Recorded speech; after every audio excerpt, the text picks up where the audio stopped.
দিল্লি থেকে আমাদের রাজ্য থেকে বলতে পারে ইউসুফ পাঠানকে চাইলেন কেন দাদা?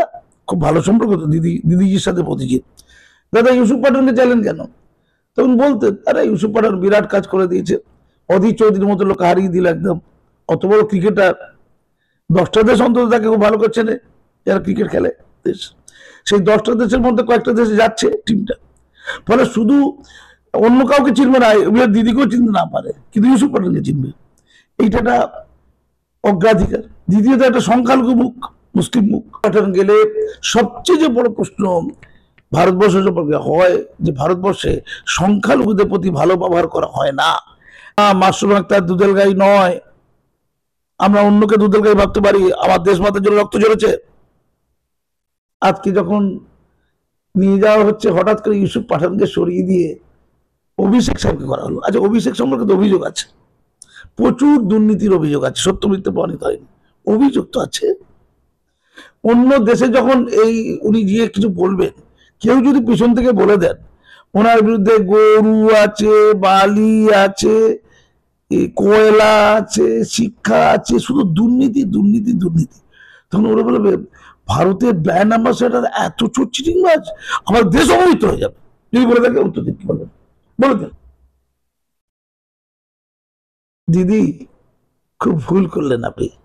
ওয়াকাব নিয়ে কদিন আগে আপনি বলেছেন, ওয়াকাব নিয়ে প্রথমে লোককে খেপালেন, সিএ নিয়ে প্রথমে লোককে খেপালেন, ট্রেন পেন পুড়িয়ে জ্বালিয়ে দিলেন, ওয়াকাব নিয়ে সামন্তগঞ্জটা হয়ে গেল, মানুষ মারা গেল, গদ্দর জ্বলে গেল, লোক পালিয়ে গেল, তারপর বলতে ওয়াকাব দিল্লিতে করো, এখানে করবে না, যা চলে যাও দিল্লিতে। মানে কি অসম্মানের সাথে ইমাম মৌলানাদের সবাই, এমন ইমাম মৌলানাদের টাকা ছুড়ে দিয়েছেন মুখে, একটা কথা বলতে পারেনি, যাও তোমার দিল্লি চলে যাও, এখানে গুলোগুলি করবে না, বলে এক লাথি মুখে, আবার তোমার কাছে গেলাম একটু মিষ্টি দিলে, আবার আই লাভ ইউ বলে এক লাথি দিয়ে দিলে, ভালো? কিন্তু কুকুরকেও করে লোকে, কুকুরকে তো লোক লাথি লাথি দিয়ে মারে, বলে তারপর আবার মাংসের এটা নিয়ে যাও, মাংসের পিসটা করতে করতে কুকুর চলে এলো, এসে কুকুর আবার খেয়ে নিল, আবার কুকুরের লাঠি মেরে আবার চলে বাবু ঘৌ ঘৌ ঘৌ ঘৌ, আবার এসে গেল। মুসলমান নাকি এই জায়গা? আপনি তো বলেছিলেন যারা ডিএ নিয়ে ঝামেলা করছে তারা ঘেউ ঘেউ ঘেউ, আমি ওখান থেকে শিখেছি আর কি। বিজেপি খোঁজখবর জানেন আপনারা?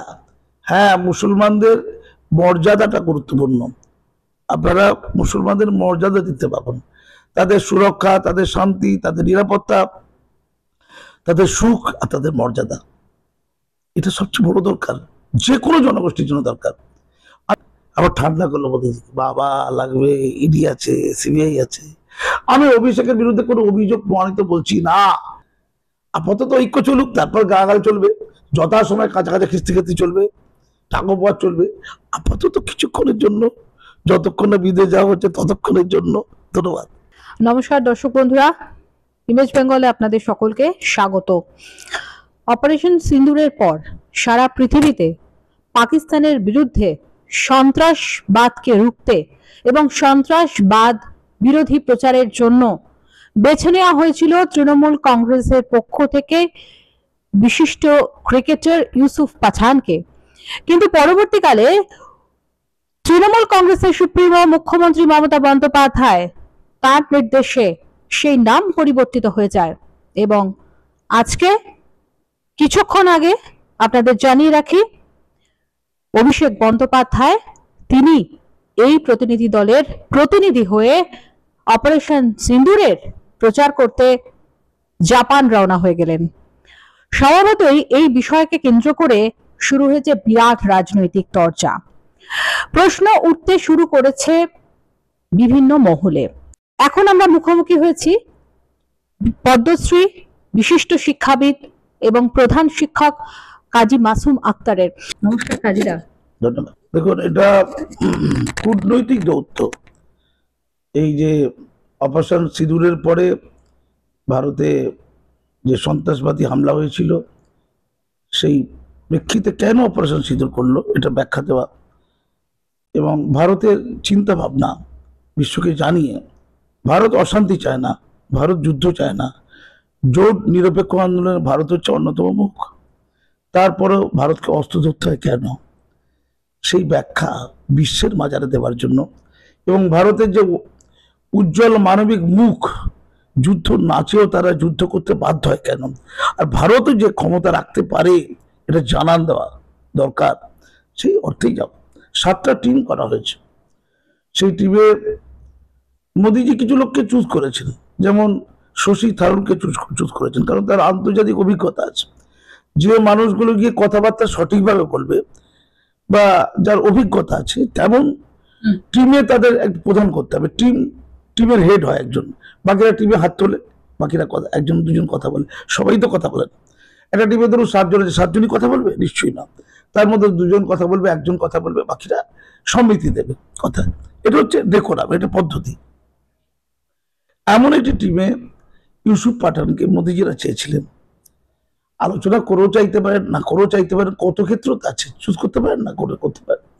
তারপরে দিল্লি থেকে, আমাদের রাজ্য থেকে বলতে পারে ইউসুফ পাঠানকে চাইলেন কেন দাদা? খুব ভালো সম্পর্ক তো দিদিজির সাথে মোদিজির। দাদা ইউসুফ পাঠানকে চাইলেন কেন? তখন বলতেন, আরে ইউসুফ পাঠান বিরাট কাজ করে দিয়েছে, অধীর চৌধুরীর মতো লোক হারিয়ে দিল একদম। অত বড় ক্রিকেটার, 10টা দেশ অন্তত তাকে খুব ভালো করছে না, যারা ক্রিকেট খেলে দেশ। সেই 10টা দেশের মধ্যে কয়েকটা দেশে যাচ্ছে টিমটা, ফলে শুধু অন্য কাউকে চিনবে না, দিদিকেও চিনতে না পারে, কিন্তু ইউসুফ পাঠানকে চিনবে। এইটা একটা অগ্রাধিকার। দ্বিতীয়ত একটা সংখ্যালঘু মুখ, মুসলিম মুখ। ভারতবর্ষ ধর্ম, জাতি, বর্ণ নির্বিশেষে, রাজনীতি নির্বিশেষে তারা যে ঐক্যবদ্ধ, তারা বিভেদ ছড়িয়ে ছিটিয়ে নেই, তারা যে বিচ্ছিন্ন নয়, এই বার্তাটা দরকার ছিল বিশ্বের মাজারে। যেটা এই যে দৌত, এই যে কূটনৈতিক যাত্রা, তার প্রধান লক্ষ্য।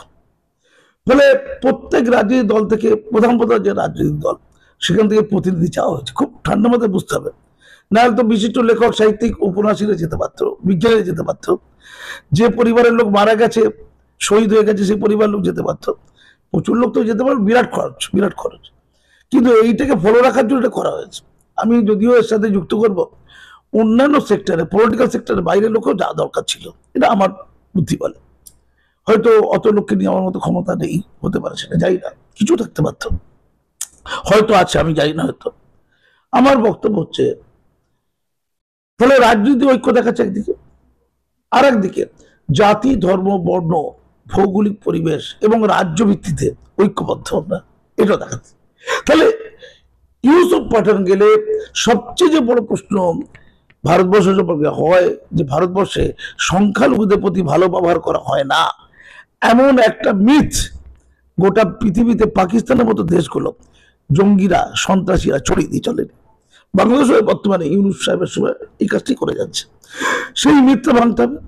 ফলে যখন এই প্রতিনিধি টিমে সংখ্যালঘু মুসলমান অংশের লোক থাকবে, তখন দেখা যাবে তারাও যখন এক কথা বলবে, ঘরে না, ঘরের বাইরে।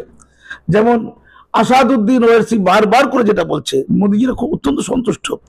ওমর আবদুল্লাহ, অসাধারণ তার আচরণ দেখেছি আমরা এই অপারেশন সিঁদুর এবং পায়েলগাঁও সন্ত্রাসী হামলার পরে, তাদের ভূমিকা অসাধারণ, এটাই তো কাঙ্ক্ষিত। অর্থাৎ আমরা ঐক্যবদ্ধ, এটা প্রমাণ করার জন্য ইউসুফ পাঠান দরকার ছিল। মোদীজি হয়তো তাই ভেবেছেন, যে একজন সেলিব্রিটি ক্রিকেটার, পরিচিত মুখের, দেশের গর্ব বটে, সম্মানও বটে, তার একটা আন্তর্জাতিকতা আছে, কারণ অন্তত 10টা দেশে তার পরিচিতি আছে, অন্তত 10টা দেশে খেলতে গেছে, অন্তত ভালো ক্রিকেট আছে। দিদির পছন্দ হয়নি। সবচেয়ে দুঃখের কথা, খুব ঠান্ডা মাথায় বুঝতে হবে, ইউসুফ পাঠানকে যখন বিদেশ মন্ত্রক বলল, ইউসুফ পাঠান থেকে পাসপোর্ট চেয়েছিল, ইউসুফ পাঠান পাসপোর্টটা পাঠিয়েছিল।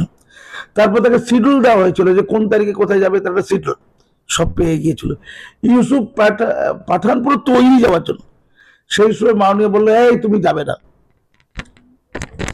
একটা এত বড় ক্রিকেটার, সম্মানীয় লোক, অধীর চৌধুরীর মতো ব্যক্তিকে ইউসুফ পাঠান ছাড়া অন্য কেউ হারাতে পারত কিনা সন্দেহ আছে, কারণ ধর্মীয় সমীকরণ করেছিল। ঠিক আছে, এটা অসম্মান। আমার প্রশ্ন, মৌলিক প্রশ্ন একটা আছে, আমি বিস্তারিত আলোচনা যাবো না, আমার বড় খেদ আছে। যারা কোন জাতি না খেতে পারলেও বেঁচে থাকে, কেউ সেই জাতি মর্যাদাহীন হয়ে গেলে তাদের মেরুদণ্ড ভেঙে যায়। আমি নিশ্চিত করে বলতে পারি, সামগ্রিকভাবে মুসলমান সমাজ, মুসলিম জাতি, আরো বিশেষ করে বলতে গেলে বাঙালি মুসলমানরা এক গভীরতম মর্যাদাহীনতায় ভুগছে, ক্ষয়রোগে আক্রান্ত হয়ে গেছে অলরেডি। এই কথাটার মধ্য দিয়ে আমরা যে দুধেল গাই শব্দটার এই চর্চা হয় না, এই দুধেল গাই শব্দটা দিয়ে একটা গোটা জনজাতি অসম্মানের বার্তাবাহক হয়েছে। ওরা বোঝে না, ওরা তো পিছিয়ে গেছে, ওরা তো ধসে গেছে, পচে গেছে। তো সেই সমাজের মধ্য থেকে যদি উন্নয়ন ঘটাতে হয়, সমাজের কিছু ভালো লোক তো আছে, যোগ্য লোক তো আছে, তাদেরকে তুলতে হবে, তাদেরকে মুখ হিসাবে দেখাতে হবে, তাদের দেখে বাকিরা অনুপ্রাণিত হবে, তাই তো? কোন সমাজে একটা অংশকে দেখিয়ে সেই সমাজের বাকি অংশটা এগিয়ে যায়, এটা পৃথিবীর ইতিহাস বলে। আমাদের সমাজে কবি কাজী নজরুল ইসলাম ছিলেন যোগ্য লোক নাকি অযোগ্য লোক? আমার জানা নেই কাজী নজরুল ইসলামকে কারা কারা অযোগ্য বললো। ভারতের স্বাধীনতার পর থেকে পদ্মা অ্যাওয়ার্ড দেওয়া হয়, ভারত রত্ন দেওয়া হয়। আমি একটা উদাহরণ দিচ্ছি, এক্সাম্পল। ভারতের অন্যতম সর্বোচ্চ নাগরিক সম্মান পদ্মভূষণ, পদ্মবিভূষণ, পদ্মশ্রী এবং তার উপরে Bharat Ratna, highest civilian award, সর্বোচ্চ নাগরিক সম্মান, 140 কোটির সর্বোচ্চ নাগরিক সম্মান কাজী নজরুল ইসলাম পেতে পারতেন। 77 বছর ধরে অন্তত 200 জন পশ্চিমবঙ্গ থেকে পদ্ম অ্যাওয়ার্ড পেয়েছে। কতজন হতে পারে? 150। আমি এক্সাক্ট হিসাবটা বলতে পারবো না। প্রতি বছর 2-3 জন করে দিলেও তো 77 বছর গুণ করে দেখুন না কত হয়। 2 জন তো দেয়, এবারে তো 4 জন পেয়েছে, কোন কোন বছর তো বাধা গেছে। আমি অ্যাভারেজ করছি, আমি টোটাল হিসাবটা করে নেবো, করে পরে জানাবো আপনাদের ঠিক কজন পদ্ম অ্যাওয়ার্ড পেয়েছে।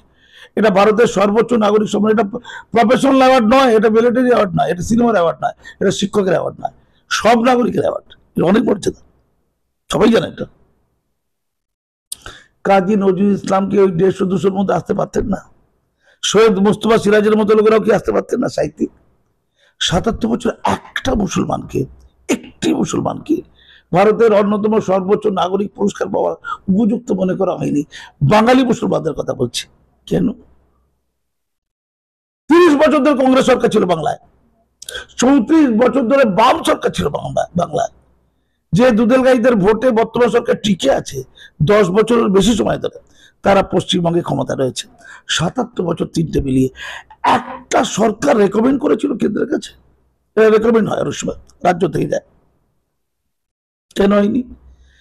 দিদি তো ছিলেন বিজেপির সাথে, যখন ঘর করেছিলেন অটল বিহারী বাজপেয়ীর সাথে ছিলেন তিনি। অটল বিহারী বাজপেয়ীর কাছে কি এরকম করে রেকমেন্ডেশন গিয়েছিল? দিদিকে প্রমাণ করতে হবে। বাবা বলে আমি শতরূপ কথা জিজ্ঞেস করি, একটা গিয়েছিল, একটা যোগ্য মুসলমান ছিল না। আমি খুব গুরুত্বপূর্ণ জায়গায় যাচ্ছি, কিন্তু জাতিকে দুধেল গাই কেন বলা হয় সেটাকে চ্যালেঞ্জ করার জন্য বলছি। এর চেয়ে অসম্মান হতে পারে না। প্রতিদিন ঘুম থেকে উঠে ঘুমোতে যাওয়ার পর আমি অসম্মান নিয়ে যে বেঁচে থাকি। ওই জন্য না, দেখিয়া শুনিয়া খেপিয়া গিয়াছি, তাই যা আসে কই মুখে, এই কথাগুলো বলি আর কি। খুব গুরুত্বপূর্ণ কথা বলছি আমি। না, বাবা বলে হলো না, একটা রেকমেন্ডেশন যায়নি, একজন যোগ্য লোক জন্মায়নি। পশ্চিমবঙ্গের 3 ভাগের 1 ভাগ বাচ্চা প্রায় মুসলমান এখন এই মধ্যে। 3 জন যদি পায় একজন মুসলমান হওয়া উচিত। 77 বছর একজন হয়নি। খুব ঠান্ডা কথা বুঝতে হবে। আমি রাজ্যে মুসলমানরা মুখ্যমন্ত্রী হয়নি কেন বলবে যে যোগ্যতা নেই? সবাই তো সবকিছু পারে না। কেউ বলবে হয়তো খেলাধুলা ভালো হয়নি তাই দিইনি, কেউ বলবে মুসলমানরা ভালো সিনেমা করতে পারেনি তাই সিনেমায় দিইনি, সম্মানছি। কেউ বলবে যে মুসলমানরা ভালো শিক্ষক হতে পারে তাই দিইনি। কিন্তু মুসলমানরা লেখক সাহিত্যিক তো ছিল, দেশপ্রেমী ছিল, কেউ ছিল না। কাজী নজরুল ইসলাম কি এত অযোগ্য ছিল? আমি জানি না, আমি যতদূর জানি তিনি পাননি। 77 বছর পর হঠাৎ করে মোদিজি আমার মতো একটা অপদার্থ হয়ে ঘুরে পেলেন। কে যোগ্য বলবে অযোগ্য বলবে বলছি না, কেউ সমালোচনা যাতে না করতে পারে তাই নিজেকে অপদার্থ করে নিলাম, আগেই বলে নিলাম অপদার্থ। পেয়ে গেলেন 77 বছর পর দিল্লি থেকে মোদিজি দেখতে পেয়ে গেলেন। হ্যাঁ, এই দেশ মায়ের জন্য আমার রক্ত ঝরেছে। আমি যেখানে গেছি মরা শিক্ষা প্রতিষ্ঠানকে জ্যান্ত করে দিয়েছি, চ্যালেঞ্জ প্রমাণ। I am the living example Begum. আমি শিক্ষা সাহিত্যে পদ্য শিখেছি, আমার 450 বেশি দৈনিক পত্রিকা লিখেছে। আমি কখনো নিজেকে শঙ্খ ঘোষ বা শ্রীশুদ্ধ মুখোপাধ্যায়ের ধারা কাছে ভাবতে পারি না, কিন্তু কিছু লিখেছে। লেখার মূল্যায়ন কারা করবে জানি না। আমার শিক্ষায় রক্ত ঝরানো লড়াই আছে, আমার রক্ত ঝরানো কাহিনী আছে দেশ মাতার জন্য, শিক্ষাঙ্গনকে পবিত্র করার জন্য। সেটা হয়তো ওরা ফলো করেছে, কিছু দেশকে ভালোবাসার জন্য হতে পারে, ফলো করেছে হয়তো কিছু। 77 বছর পর প্রথম মুসলমান, বাঙালি মুসলমান আর একজন সমাজসেবা পেয়েছে এই মোদিজির আমলে, আর আমি কাজী মাসুম আক্তার শিক্ষা সাহিত্যে। কেন ৭৭ বছর অপেক্ষা করতে লোকের উত্তর দিন? এর উত্তর কি আছে? আমাকে পরিষ্কার করে কংগ্রেস, সিপিএম এবং তৃণমূলকে বলতে হবে, হ্যাঁ আমি আমি আমি দাবি করছি। বিজেপি বোঝে না, অনেকে জানি না, এটা এই খবরটা ঠিক নেই তাদের কাছে হয়তো। আজকে ইউসুফ পাঠানের কথা বলতে গিয়ে আমি কথাটা তুললাম, তাহলে একজনকে ভারতের আন্তর্জাতিক ক্ষেত্রে প্রতিনিধি করা হচ্ছিল, তাকেও সরিয়ে হবে, কারণ মুসলমানরা মর্যাদা হবে না। আমার পরে ওস্তাদ রশিদ খানকে করা হয়েছে, তিনি অবাঙালি লোক, উর্দুভাষী, বাংলায় তিনি রয়েছেন বটে, কিন্তু বাঙালি মুসলমান নন। আমার পরে সেটাও মোদিজির আমলে। তার আগে যতগুলো ছিলেন, অনেক কংগ্রেসের প্রধানমন্ত্রী ছিলেন, বামেদের সাথে ঐক্যবদ্ধভাবে প্রধানমন্ত্রী হয়েছিলেন, বামেদের জোটে বাটে সরকার, তৃণমূলের জোটে বাটে সরকার, তৃণমূল তো একলা ছিল না কোনোদিন। আমি মৌলিক প্রশ্ন রাজ্যের ৩.৫ কোটি মুসলমানদের কাছে তুলে ধরলাম, না মাসুম আক্তার দুধের গাই নয়, আমরা অন্যকে দুধের গাই ভাবতে পারি, আমার দেশ মাতার জন্য রক্ত ঝরেছে। আজকে যখন নিয়ে যাওয়া হচ্ছে, হঠাৎ করে ইউসুফ পাঠানকে সরিয়ে দিয়ে অভিষেক সাহেবকে করা হলো। আচ্ছা, অভিষেক সম্পর্কে তো অভিযোগ আছে, প্রচুর দুর্নীতির অভিযোগ আছে, সত্য মিথ্যে প্রমাণিত হয়নি, অভিযোগ তো আছে। অন্য দেশে যখন এই উনি গিয়ে কিছু বলবেন, কেউ যদি পিছন থেকে বলে দেন ওনার বিরুদ্ধে গরু আছে, বালি আছে, কয়লা আছে, শিক্ষা আছে, শুধু দুর্নীতি দুর্নীতি দুর্নীতি, তখন ওরা বলবে ভারতের ব্র্যান্ড অ্যাম্বাসেডার এত চোর চিটিংবাজ, আমার দেশ অবহিত হয়ে যাবে। যদি বলে থাকে উত্তর দিতে বলবেন, বলে দেন। আচ্ছা, আমাদের হঠাৎ করে যদি ওই সঞ্জয় রায়কে পছন্দ হয়ে যায় কারো, যে ভারতের ব্র্যান্ড অ্যাম্বাসেডার হিসেবে ওই আরজি করার যে জেলে আছে, সে তো বলছে আমি করিনি, আমাকে দিয়ে করিয়েছে, তাকে নিয়ে গেল, বলুন কি অসুবিধা আছে? সে কান মে বিড়ি মুহ মে পান লড়কে লেঙ্গে পাকিস্তান করতে চলে যাবে পাকিস্তানে। আমি উদাহরণ দিচ্ছি, সেই স্ট্যাম্প তো ইউসুফ পাঠানের ছিল না। আমি এটা বলার অর্থ আমি অভিষেক সাহেবকে ছোট করার জন্য বলছি না, এটা পরিবারের লোক, উনি ভালো বলেন, ভালো বক্তা, কিন্তু একটা কথা বলতে হবে, যাদের বিরুদ্ধে একাধিক পুলিশ কেস, তাদের পাসপোর্ট হয় না, বিদেশি যাচ্ছি করে, ডিপ্লোম্যাটিক পাসপোর্টে বিদেশ যাবে কি করে? দিন আমি পরিষ্কার ভারতের ভিসা দপ্তরকে বলে দিচ্ছি, একটা লোকের বিরুদ্ধে যদি পুলিশ কেস থেকে থাকে, মামলা থেকে থাকে, সবাইকে আমরা ছেড়ে দিই বিদেশে, আটকাবেন না একদম। ছোট বড় আছে নাকি কেউ? ওরা বড় আর গরিব লোকের ছোট। আমি মৌলিক প্রশ্ন তুললাম, দিদি খুব ভুল করলেন আপনি।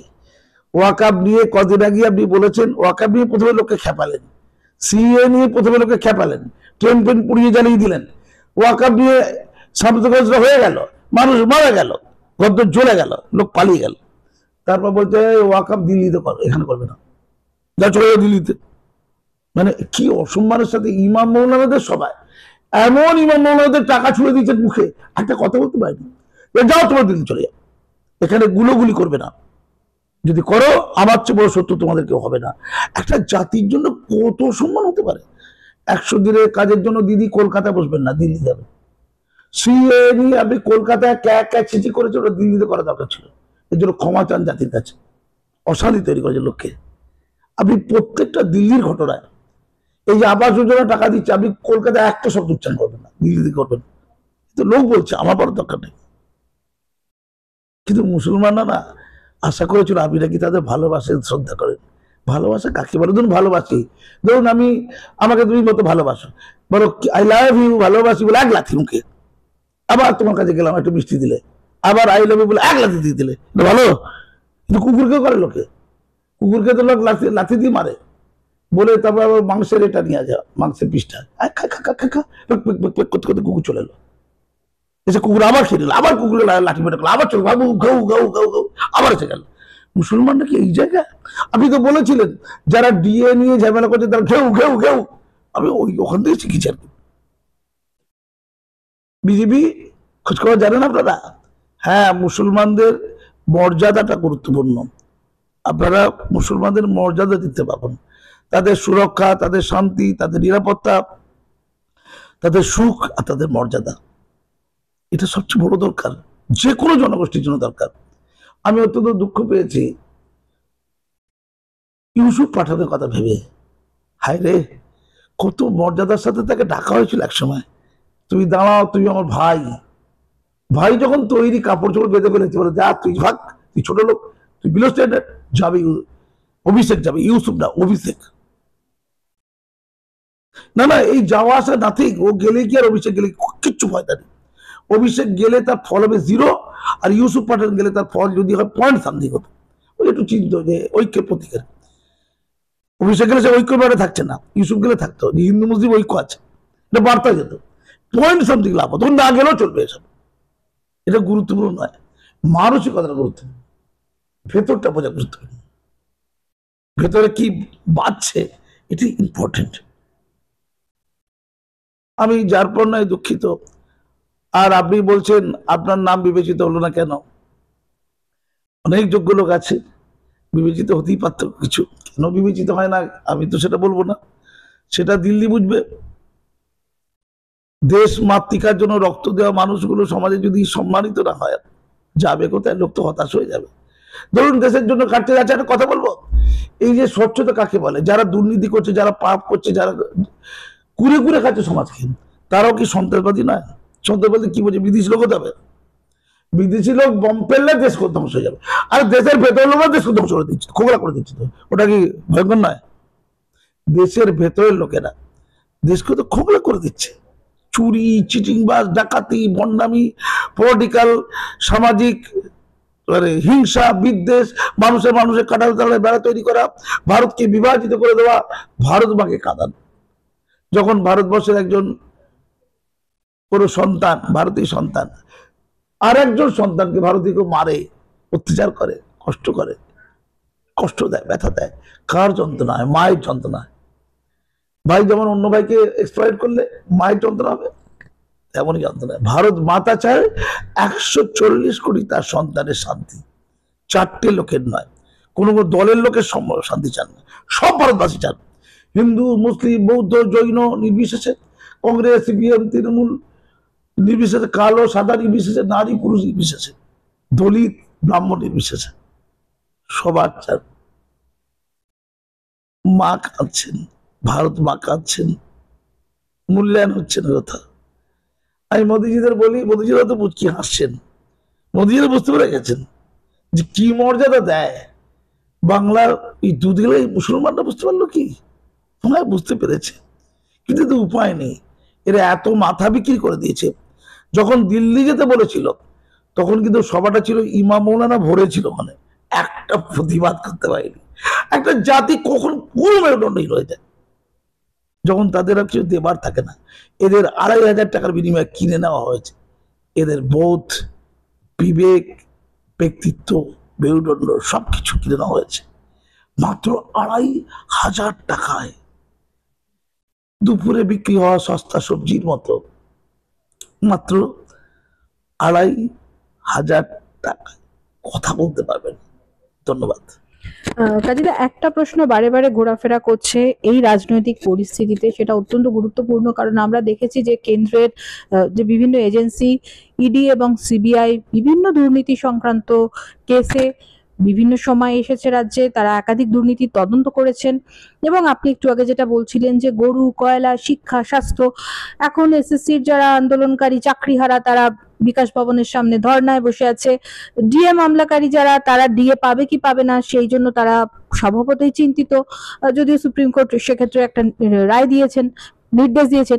কিন্তু প্রশ্ন উঠছে একটাই যে তাহলে এই যে দুই দলের মধ্যে এই যে বোঝাপড়া, সেই আবার কি সিটিং এর প্রশ্নই ঘুরে ফিরে আসছে বিজেপি এবং তৃণমূল কংগ্রেসের মধ্যে? না না, আমি বলছি এই যে অভিষেককে পাঠালো, কিন্তু মোদীজিকে সন্তুষ্ট করা হলো। যদি স্ট্যান্ড থাকে আমাকে না বলার জন্য, মানে আমাকে না বলে ইউসুফ পাঠানকে ঠিক করেছে, অতএব তোমার কথা মানবো না, এটা ছিল স্ট্যান্ড। স্ট্যান্ড বলে অর্থাৎ দিদির কাছে দেশের ঐক্য, দেশের মর্যাদা বড় ব্যাপার না, ইগোটা বড় কথা। ইগো, আমার ইগো, এতই যদি ইগো থাকতো তাহলে অভিষেককে পাঠাতো না। আবার ঠান্ডা করলো মোদীজি, বাবা লাগবে, ইডি আছে, সিবিআই আছে, আমি অভিষেকের বিরুদ্ধে কোনো অভিযোগ প্রমাণিত বলছি না, গাদা গাদা অভিযোগ রয়েছে তো, না নাকি নেই? তারপরে দেশে তিহার জেল থেকে সবাইকে বের করে করে দেশের মুখ কিছু পাঠিয়ে দিই, আমাদের লাগবে না কি রে ভাই? আচ্ছা অনুব্রতকে পাঠাই কেন? দেখতে তো বেশ ভালো, লম্বা চড়া, ওটা এই কালীঘাটের কাউকে কিন্তু খুব বুদ্ধিমান, ওকে পাঠাতে পারতো প্রতিনিধি হিসেবে, খুব ভালো মানাতো। আমি ঠিক বুঝতে পারছি না, কিন্তু দেশের অমর্যাদা হবে, এটা কি মর্যাদা নয়? দেশটা না ক্ষতিগ্রস্ত হয়ে যাচ্ছে। মোদিজিদের বলি, পশ্চিমবঙ্গে এখন অনেক ভালো মানুষ আছে, কিন্তু দেখুন দিদিকেও বলি, আর কতদিন সব চর্চা চালাবেন? অনেক ভোট পেয়েছেন, অনেক কিছু পেয়ে গেছে, আর কত চাই? পার্থ চট্টোপাধ্যায় হতেই হবে। এত টাকার পর আমি অর্পিতাকে সন্তুষ্ট করতে পেরেছি, এবার মোনালিসাকে সন্তুষ্ট করতে হবে। আমার আরো টাকা চাই, আরো নারী চাই, আরো আরো, যত বুড়ো হবে তত নারী চাই। কি জাতির হাল! এই জ্যোতি বলে একটা মহিলাকে দেখতে পাচ্ছিলাম, সে নাকি এই কোশ্চেন আছে কি এটা নিয়ে? আচ্ছা, আমি অবাক হয়ে যাচ্ছি। দুঃখ দুঃখ। মাননীয়া ভালো আছেন তো? এই বিজেপি এখন বলবে এটা হচ্ছে পরিবারতন্ত্র, পশ্চিমবঙ্গে আর কোনো বক্তা নেই, একটাই বক্তা। ও কিন্তু খুব না জাপানিজ ভাষা জানে, বিশাল জাপানি বলে দেবে অভিষেক গিয়ে, কি সুন্দর জাপানি ভাষায় বক্তব্য রাখবে। দিদি তো জানে, দিদি হচ্ছে ভাষা বিশারদ। এমন পৃথিবীতে থাকতে পারে কি জানি না, কিছু ভাষা আছে কি যেটা দিদি জানে না, চালিয়ে দেবে। অভিষেকও জানে নাকি অন্তত জাপানি ভাষাটা? জানতে ইচ্ছে করে, আমার জানতে ইচ্ছে করে। ধন্যবাদ। বঙ্গ বিজেপিতে এই বিষয়ে মানে অভিষেক ইউসুফ পাঠানকে সরিয়ে দিয়ে যেখানে অভিষেক বন্দ্যোপাধ্যায়কে পাঠানো হলো, সেখানে বঙ্গ বিজেপি চুপ কেন? বঙ্গ বিজেপি ঠিক পলিটিক্সটা করতে পারলে ক্ষমতায় থাকতো। আবার বলছি, বঙ্গ বিজেপি যথাসময় ঠিক পলিটিক্সটা করতে পারলে এখন ক্ষমতায় থাকতো। মাননীয়া বারবার না লুজ বল দিয়েছেন, সেই বলে ছক্কা খাতে পারতাম, বারবার বোল্ড হয়েছে, ছক্কা খাতে তোদের কথা পারেনি, এরা জানে না ঠিক মতো করে। এই যে আমি শুটার কথা বললাম, আমি খবর নেই এদের কাছে। মোদিজির যে কিছু কর্মকাণ্ড, যেটা বাংলার মুসলমানদের একটু হলেও মর্যাদা দিয়েছে, যেটা মাননীয় দেয়নি, এটা কিন্তু বিজেপির জানা নেই ঠিক মতো করে, এটা দুর্ভাগ্য। ফলস্বরূপ জানি না কোনো নির্দেশ কারো কাছে আছে কিনা, আমার তো জানা নেই, সেটা বলতে পারবো না, আমি ওই দলের কেউ নই। তবে আলোচনা করতেই পারবে, হয়তো করবে পরে, হয়তো আমি জানি না সব, হয়তো অশান্তি চাইছে না, হয়তো শান্তিপূর্ণভাবে বিদেশ যাত্রা হোক, কোনো কাদা ছোঁয়াছুঁয়ি যাতে না থাকে, সর্বদলীয় ঐক্যের কথা মাথায় রাখতে হচ্ছে না। সর্বদলীয় ঐক্য একটা সুন্দর ভাষা, আপাতত ঐক্য চলুক, তারপর গালাগাল চলবে, যথাসময় কাছাকাছি খিস্তি খিস্তি চলবে, টাকোপাত চলবে, আপাতত কিছুক্ষণের জন্য, যতক্ষণ না বিদেশ যাওয়া হচ্ছে ততক্ষণের জন্য। ধন্যবাদ।